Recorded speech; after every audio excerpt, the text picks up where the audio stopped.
let's turn to the big news. Obviously, shocking news. I think this was for the East Coast boys only. Woj tweeting at 4:00 West Coast time, 4:00 Los Angeles Lakers time, that Shams is out of his fucking mind, is basically what he was tweeting.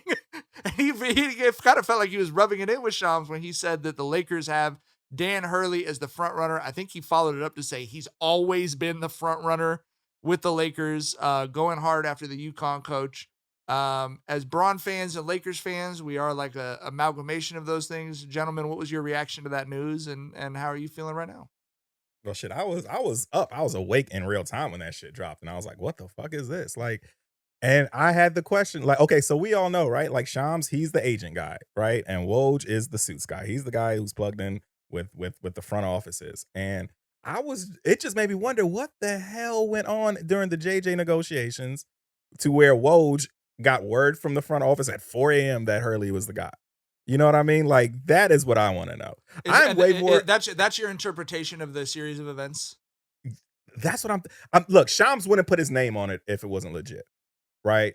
And we saw that clip where JJ was like, "I'm going to address Shams at the end of the finals," which is like, that shit was ominous as fuck. Like, what is going on here? Bro, you got me nervous, nigga. Yeah, you know right? what I mean? Like, I don't know. Sue it for defamation. Yeah. He didn't even look at the camera. He was so mad. Yeah. You know what I mean? It didn't He was feel like, the read I got on JJ saying that wasn't like he lied on me. It was like he violated something where he wasn't supposed to tell the public, right? Yes, like that's the read I got on it. Yes. You know what I mean? So I definitely think JJ was perhaps the lead candidate, and some shit went on in those negotiations where they're like, "No, Hurley's the guy now." I'm way more interested in the backstory of all of this, of Woj versus Shams or Shams versus JJ, than I actually am with the actual coaching hire. You know what I mean? All this behind the scenes shit. That's the shit I really want to know about, bro. I wonder how it. Yeah, me too. I'm really wondering like how it went. Because like you said, I think Shams was right in the moment. You know what I mean? I don't think Shams would say that, understanding how important it is to be, correct and to like have like solid information before putting out in public. So like I think he had good information. I'm wondering what happened. Did they dilute this shit again? Did they offer JJ like, "Yo, bro, we don't truly have a lot of confidence in you"? They offer you the 3-year joint. Like, they were what tweeting about happened? his staff. Also, I'm wondering, like, they were like, "Here's the 4 assistant coaches that are going to be around JJ Redick." That's the thing. Like, bro, that's a lot of making up. If you made that, I don't think he made it up, but I think that's a lot of making up from anybody who he would get the information from. I think there was probably some real shit around that. I wonder what changed it. And I don't know, but I have a different view. I have a different view. I think Tyler is exactly right on the breakdown of who those guys' sources usually dovetail with. I think it's very possible that Braun and Clutch and whoever else were pro JJ as the Lakers head coach, that there was enough, we're looking at him to kind of turn into something that felt more solid. But I think it's very possible that the Lakers have wanted Dan Hurley the actual Lakers have wanted Dan Hurley, and that they just actually kept it close enough to the vest that we didn't hear about it until the day that they're flying the guy out, basically. That it's just, that they were making sure they were not going to be embarrassed as the Lakers. That would explain why they were playing it so close to the vest. They were not going to be embarrassed with pursuing a college coach who turned them down.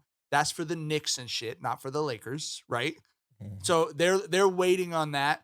Then once it was like, okay, hey, we're just talking money, then that's where that news starts getting out from the Lakers. But I think that's very possible that JJ was a very serious candidate, and then as it became clear that they were going to really get their guy, that's what's happening. So it's a bad look for. I mean, I think that's what we're all saying, though, right? I think that's what we're all saying is that it was these things. No, well, true. But I think it sounded to me like you guys were saying more like they might have fumbled it with JJ or something.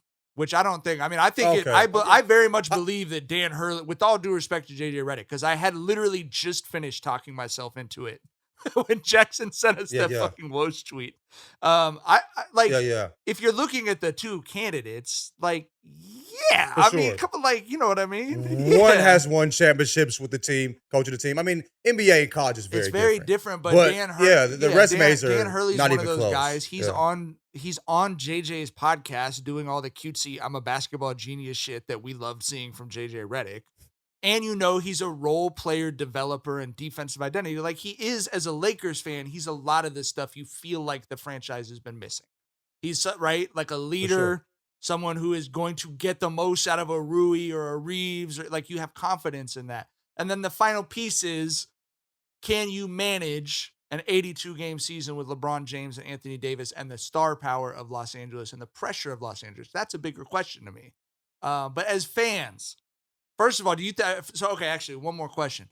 Do you think this changes the likelihood that LeBron James is back next year? I don't think Bron's going anywhere. I think he probably, was throwing his weight around like, if you don't give me my guy, I'm going to explore free agency. But I don't think Bron's going anywhere, dog. I agree. I don't think it either, man. I feel like, I feel like this is where he retired. He moved here for reasons that, he won a championship here, but I think the reasons he moved here were not basketball reasons. You know what I'm saying?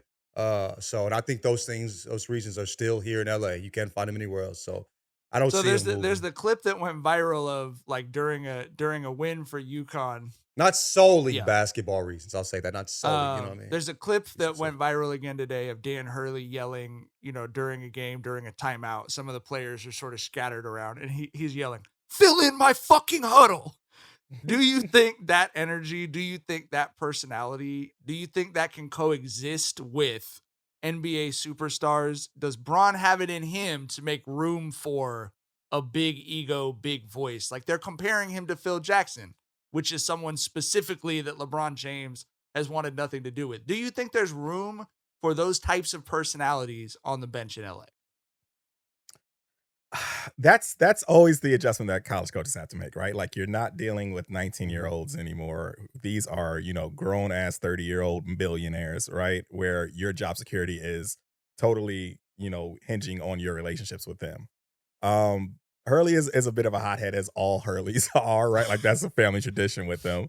But I think he's got to know you can't pull that, busting ball shit in the NBA. He's got to be smarter than that. I think he probably will change his approach a bit, but I don't know. It's just intriguing. Like, granted, Hurley's not an NBA coach, but this is a dude who's been coaching for basically his whole life, just about. Like, right, like he's the son of Bob Hurley Sr., the coach at St. Anthony's High School in New Jersey. So a coach's kid who's been coaching for like 25 years, won national championships in college. I think that he is qualified, but like you mentioned, it's the whole chemistry thing. That's where, the questions arise. I mean, we've seen like Coach K, right? He's a very different coach at Duke than he was when he was coaching the USA team. Mm-hmm. You know what I mean? I don't think he's going to look at LeBron James and feel comfortable saying, "Fill in my fucking huddle." Like, who the fuck, nigga? I don't know if he looks at any NBA player and feels comfortable saying that. These are grown men. There's no question. The energy is totally different. The interactions are totally different. These are kids in college. You're going to move a particular way. I think he'll still bring the same energy. I think the way he communicates will be very different because you naturally communicate differently when you're dealing with grown men compared to kids. You know what I mean? So, I don't think he'll move in that way. I do still think I wonder if it's a question if the way he communicates will be effective with NBA players. I mean, that's every college coach's question. But I mean, when I look at his CV and I look at, JJ's, what is there really to talk about? I had talked myself into JJ though. I mean, you have to. I mean, you think you had to. You're in a situation where, are you going to, you talked yourself into Westbrook, too. You know what I mean? You had to. You know what I mean? You kind of got to. Going into the season, at least. Yeah. You might hate it in month 3. Come December, Christmas game, and they're down 20, and it's like, what the fuck? But, going into the season, you got to kind of lie to yourself a little bit. I wish we might be lying now, nigga. I wish we had a coach with the killer instinct and edge of Joey Mozzarella, man. I mean, I just I can't even make fun of the dude anymore, bro. We're this close to crowning an NBA champ, And with the action heating up on the court, is even hotter at DraftKings Sportsbook, an official sports betting partner of the NBA. And DraftKings Sportsbook has you covered every step of the way with same-game parlays, live betting, odds boosts, and so much more. Don't miss out as the NBA postseason winds down. It's super easy to get started with DraftKings if you're a first-timer. Try betting on something like a team to win. Go to the DraftKings Sportsbook app, select your team, and place your first bet. It's that simple. The Mavericks are plus 170 underdogs heading into the finals, which is pretty interesting, especially when they have the best player in the series. And if you're new to DraftKings, you got to check this out. New customers bet $5 to get $150 in bonus bets instantly. Download the DraftKings Sportsbook app now and use code Jenkins. That's code Jenkins for new customers to get $150 in bonus bets when you bet just $5. Only on DraftKings. The crown is yours.